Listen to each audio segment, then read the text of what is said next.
அனைவருக்கும் வணக்கம். வினை தெளிவு சேனலின் மூலமா உங்களை மீண்டும் சந்திப்பதில் மிக்க மகிழ்ச்சி. கடந்த 2 வீடியோக்கள்ல பதற்றத்தை உருவாக்கும் காரணங்களை பத்தி பார்த்துட்டு வரோம். அதன் தொடர்ச்சியா மேலும் சில காரணங்களை இந்த வீடியோல பார்க்க போறோம். பதற்றம் உருவாக பல காரணங்கள் இருக்கிறதுனால இந்த தலைப்பை 3 பகுதிகளா பிரிச்சு பார்த்துட்டு வரோம்.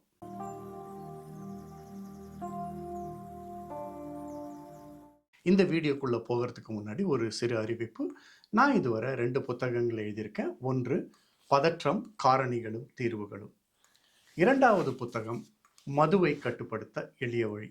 இந்த 2 புத்தகங்களை எப்படி வாங்கலாம் அப்படின்ற தகவலை கீழே டிஸ்கிரிப்ஷனில் கொடுத்துருக்கேன். அங்கே படித்து தெரிஞ்சுக்கோங்க. இந்த வீடியோக்குள்ளே போகிறதுக்கு முன்னாடி ஒரு சின்ன சஜஷன். நான் பதற்றத்தை பற்றி வெளியிடும் வீடியோக்குள்ளே தொடர்ந்து பார்த்துட்டு வாங்க. அப்போ தான் பதற்றத்தை பற்றி ஒரு முழுமையான புரிதல் கிடைக்கும். இதுவரை இந்த சேனலை சப்ஸ்கிரைப் பண்ணாதவங்க சப்ஸ்கிரைப் பண்ணுங்க, லைக் பண்ணுங்க, ஷேர் பண்ணுங்க. சரி, இப்போ வீடியோக்குள்ள போகலாம். கடந்த 2 வீடியோக்களில் பதற்றத்தை உருவாக்கும் பல காரணங்களை பார்த்துட்டு வந்தோம். இந்த வீடியோவில் நம்ம பார்க்க போகிற முதல் காரணம் ஃபுட், அதாவது உணவு. உணவுக்கும் பதற்றத்துக்கும் என்ன தொடர்பு? நம்முடைய மூளைக்கும் வயிற்றுக்கும் நேரடி தொடர்பு இருக்குது. குடலில் சுமார் 500 மில்லியன் நரம்பணுக்கள், அதாவது நியூரான்ஸ் இருக்குது. இவை எல்லாமே நம்ம ஏற்கனவே பார்த்த வேகஸ் நரம்பின் மூலமாக மூளையோட டைரெக்டாக தொடர்பு கொள்ளும். இந்த மாதிரி குடலும் மூளையும் ஒன்றுடன் ஒன்று நேரடியாக தொடர்பு கொண்டு தகவல் பரிமாறிக்கொள்கிறத கட் பிரெயின் ஆக்சிஸ், அதாவது மூளை குடல் அச்சு அப்படின்னு சொல்கிறோம். உதாரணத்துக்கு சாப்பிடணும் அப்படிங்கிற எண்ணமே நம்ம வயிற்ற டைஜஷன், அதாவது செரிமானத்துக்கு தயாராக்கிடுது. அதே மாதிரி பதற்றம் வந்த உடனே வயிற்றில் புளியை கரைக்கிற மாதிரி ஒரு உணர்வு, வயிற்று பகுதியில் அழுத்தம், வலி, வயிற்றுப்போக்கு, இப்படி ஏதாவது ஒன்று ஏற்படுது. மூளை குடலுக்கு சமிஜைகளை, அதாவது செய்திகளை அனுப்புகிற மாதிரி வயிற்று பகுதியும் மூளைக்கு சமிஜைகளை அனுப்பி கொண்டே இருக்கு. குடலில் பிரச்சனை ஏற்பட்டாலோ அல்லது ஜங்க் ஃபுட் அல்லது சத்து இல்லாத சுகாதாரம் இல்லாத ஃபுட்டை சாப்பிட்டாலோ குடல் மூளைக்கு மெசேஜை அனுப்புது. குடலில் பிரச்சனை உண்டானா பதற்றம், கவலை, ஸ்ட்ரெஸ் அல்லது மனசோர்வு உண்டாவதற்கு இதுதான் காரணம். இதிலிருந்து நம்ம என்ன கற்றுக்கிறோம்னா, சத்துள்ள சுகாதாரமான சுத்தமான உணவு சாப்பிடலைன்னா அது பதற்றத்தை ஏற்படுத்தலாம். உங்களுடைய உணவு ஹைஜீனிக்காக, அதாவது சுத்தமாக நியூட்ரிஷியஸாக இருக்கான்னு கவனித்து சாப்பிடுங்க. ஜங்க் ஃபுட்டை குறைச்சிக்கோங்க அல்லது சுத்தமாக நிறுத்துங்க. மேலும் ஒரு தகவல், குடலில் உள்ள நல்ல பாக்டீரியாக்கள், அதாவது குட் பாக்டீரியா அப்படின்னு சொல்கிறோம் இல்லையா, இது செரட்டோனின் போன்ற நல்ல உணர்வை தூண்டும் வேதிப்பொருட்களை அல்லது நரம்பு கடத்திகளை உருவாக்குது. இந்த நரம்பு கடத்திகளை ஃபீல் குட் நியூரோ டிரான்ஸ்மிட்டர்ஸ் அப்படின்னு சொல்லுறோம்.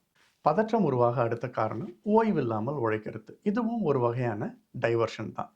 ஒரு சிலர் பதற்றத்தை சமாளிக்க அல்லது வழி தெரியாமல் ஒரே நேரத்தில் பலவிதமான செயல்களில் ஈடுபடுவாங்க. அங்கேயும் இங்கேயும் ஓடித்திருந்து ஓய்வு இல்லாமல் தொடர்ந்து தங்களை தாங்களே ஏதாவது ஒரு வேலையில் ஈடுபடுத்தி கொள்வாங்க. இது பதற்றத்தை அதிகரிக்குமே தவிர குறைக்காது. உங்களுடைய பணி சுமையை கவனித்து பாருங்கள். பதற்றம் உருவாக அடுத்த காரணம் நம்முடைய தனித்தன்மை வாய்ந்த நெறிகளுக்கும் நம்மளுடைய செயல்பாடுகளுக்கும் உள்ள முரண். இதை பற்றி நான் உங்களுக்கு எக்ஸ்பிளைன் பண்ணுறேன். ஒவ்வொருத்தருக்கும் யூனிக் வேல்யூஸ் இருக்கும். அதாவது நம்முடைய வாழ்க்கையில் எந்த விஷயங்களுக்கெல்லாம் ரொம்ப மதிப்பளிக்கிறோமோ அதெல்லாம் நம்முடைய வேல்யூஸ், அதாவது தனித்தன்மை வாய்ந்த நெறிகள்னு சொல்லலாம்.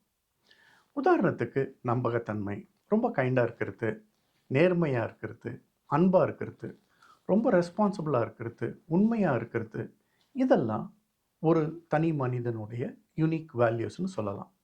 ஆனால் எப்போதாவது இந்த யூனிக் வேல்யூஸ்க்கு எதிராக நம்ம செயல்படும் பொழுது நம்முடைய மூளை நம்மை எச்சரிக்க ஆரம்பிக்கும்.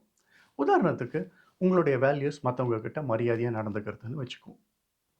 எப்போதாவது மற்றவங்களை அவமதிக்கிற சந்தர்ப்பம் ஏற்பட்டுச்சுன்னா அது பதற்றத்தை உருவாக்கும். அதாவது உங்களுடைய வேல்யூஸ்க்கு எதிராக நீங்கள் நடக்க முயற்சிக்கும் பொழுது மனசு கொடுக்குற எச்சரிக்கை மணி.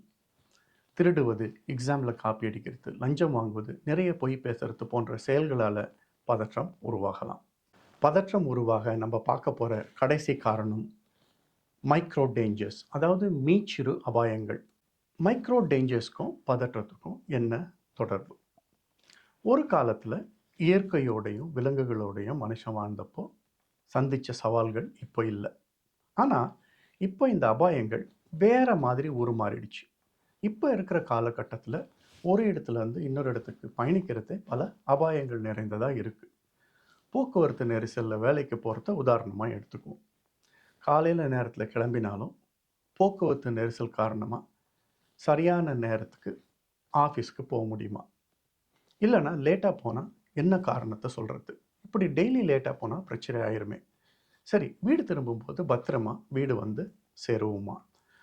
அதுவும் இந்த டிராஃபிக் சத்தம், பொல்யூஷன், அங்கேயும் எங்கேயும் பதற்றமாக பயணிக்கிற சக மனுஷங்க, இப்படின்னு பல விதத்தில் மீச்சிறு அபாயங்கள் தொடர்ந்து அதிகரிச்சிருக்கு. இவைகளால் பதற்றம் உருவாகலாம். ஒரு சிலருக்கு இந்த மைக்ரோ டேஞ்சர்ஸ் பதற்றத்தை ஏற்படுத்துதுன்னு கூட தெரியாது. இத்துடன் காரணங்கள் முடியுது. நம்ம பல காரணங்களை பார்த்தோம். இதிலிருந்து நம்ம புரிஞ்சுக்க வேண்டியது, பதற்றம் அப்படிங்கிறது ஒரு நிரந்தர மரபியல் குறைபாடு அல்ல. இது ஒரு எச்சரிக்கை மணி. ஆரம்பத்திலேயே இதை கண்டுபிடிச்சிட்டா இது பெரிய பிரச்சனையாகாமல் பார்த்துக்கலாம். நம்ம எண்ணங்களை நேர்மறையாக மாற்றினா அல்லது எண்ணங்களை சீர் செஞ்சால் பதற்றத்தை குறைக்கலாம்.